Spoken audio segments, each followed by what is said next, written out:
जय हिंद मेरे प्यारे मित्रों, स्वागत है आपका अपने इस यूट्यूब चैनल जीरो टू ज़्यादा पर। तो आज कक्षा 10वीं में दूसरा पाठ का जीवन परिचय, मित्रता जो है ममता पाठ का जीवन परिचय जयशंकर प्रसाद जी ने लिखा है उस पाठ को।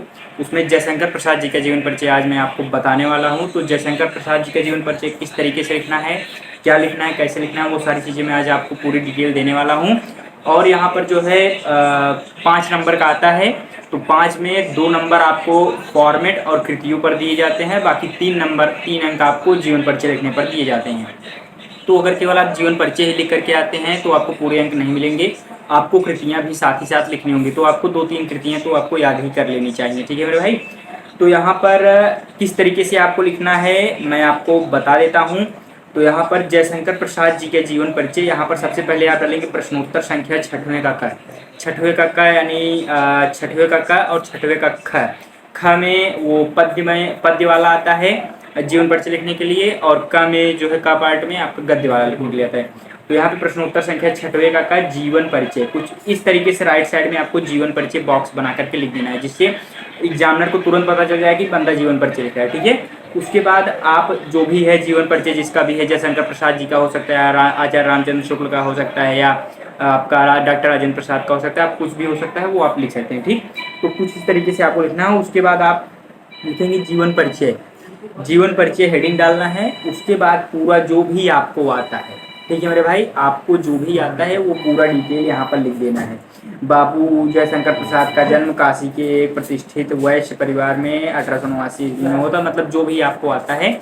और हाँ, एक चीज़ यहाँ पे ध्यान रखना है, जो की पॉइंट्स हैं उसमें 1889 ईस्वी, ये सारी चीज़ें की पॉइंट्स में आपको लिख देनी है, ठीक है मेरे भाई।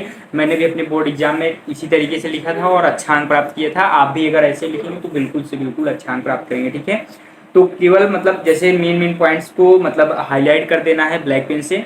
उसके बाद जो भी है, जैसे यहाँ पर 12 वर्ष की आयु में जो भी है, उसके बाद यहाँ पे जैसे 1937 में इनका देहावसान हो गया, बहुत ही कम उम्र में हुआ था। ये सब सारी डिटेल आप एक बार अगर पढ़ लेंगे बुक से, या इससे भी अगर आप पढ़ ले रहे हैं, तो आपका जो है, अगर आप यहाँ पर बाकी जो चीज़ें लिखी गई हैं 1937 में इनका देहावसान हो गया, ये सारी चीज़ें अगर आप लिख दे रहे हैं मेरे भाई, तो आपका अंक बिल्कुल नहीं कटेगा। आप अगर इसमें थोड़ा 1-2 वाक्य कम ज़्यादा लिख रहे हैं तब भी कोई प्रॉब्लम नहीं है, अगर एक बार आप पढ़ लेंगे तो आराम से लिख लेंगे। अब मेन जो प्रॉब्लम आती है यहाँ पर प्रमुख कृतियाँ। स्टूडेंट क्या करते हैं, प्रमुख कृतियाँ लिखते ही नहीं हैं और सोचते हैं कि मुझे पूरे अंक मिलेंगे। ऐसा नहीं है, क्योंकि 3+2 टोटल 5 अंक का जीवन परिचय होता है। आप देखेंगे तो 3+2 लिखा रहता है। 3 का मतलब है जीवन परिचय के लिए, 2 का मतलब है फॉर्मेट, 1 अंक फॉर्मेट के लिए और 1 अंक कृतियों के लिए। अगर आप केवल यही कृतियां भी लिख करके चले आते हैं तब भी आपको 1 अंक मिल जाएगा, ठीक है। तो केवल एक कृति के बारे में बोलता है कि कोई एक कृति लिखिए, आप इसमें से कोई एक लिख सकते हैं। अगर आपको 5-6 आ रहे हैं, 3-4 कृतियाँ आ रही हैं तो बहुत अच्छा है, आप उसको भी लिख सकते हैं। तो मुझे मतलब इतना लगभग मैं 10 लिख दिया हूँ, लगभग मुझे आता ही है। मैं क्लास 12th में भी इनके बारे में पढ़ा था, क्लास 12th में भी, तो इससे मुझे ज़्यादा आगे हैं। तो स्कंदगुप्त, अजात शत्रु, चंद्रगुप्त, छाया, प्रद्युम्न, मतलब ये सारी चीज़ें आप मतलब जो भी आपको आता है, कंकाल, तितली, इरावती, इतना आप याद कर लो अभी। और उसके बाद चंद्रगुप्त, स्कंदगुप्त, अजात शत्रु, जन्मेजय का नायक, ये सारी चीज़ें हैं। तो ये सारी चीज़ें आपको लिख देना है बस। उसके बाद आप ओवरऑल कुछ इस तरीके से ही आपको जीवन परिचय लिखना है, ठीक है मेरे भाई।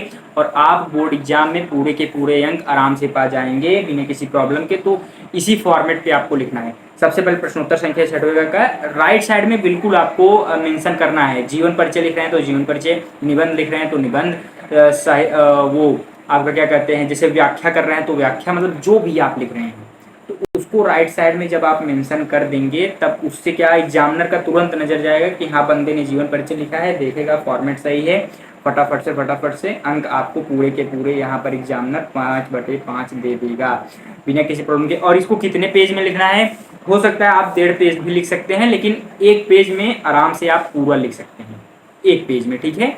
तो अगर आप 1.5 पेज में लिख रहे हैं तो बहुत ही अच्छा है, आपके पास समय है तो आप लिखिए। लेकिन हिंदी में समय कम रहता है, तो इसलिए देखिए मैंने केवल एक ही पन्ने में लिखा है पूरा जीवन परिचय, एक ही पेज में मैंने पूरा जीवन परिचय, यहाँ पर आप देख सकते हैं, केवल एक ही पेज में मैंने लिखा है। आपको भी एक ही पेज में लिखना है, आप हो सके तो 1.5 पेज भी कर सकते हैं। तो इस तरीके से आपको जीवन परिचय लिखना है। अगला टॉपिक आपको किस विषय पर चाहिए, अगर अच्छा वीडियो लगा तो अगर अगला टॉपिक आप जरूर से जरूर मुझसे पूछ सकते हैं किस विषय पर चाहे, तो मैं उस विषय पर अवश्य रूप से बनाऊंगा। ठीक है मेरे भाई, तो अभी तक के लिए धन्यवाद। यहीं तक था वीडियो, केवल जीवन परिचय ही बताना था, मैंने बता दिया। उसके बाद चलते हैं, इसी के साथ धन्यवाद। राधा स्वामी।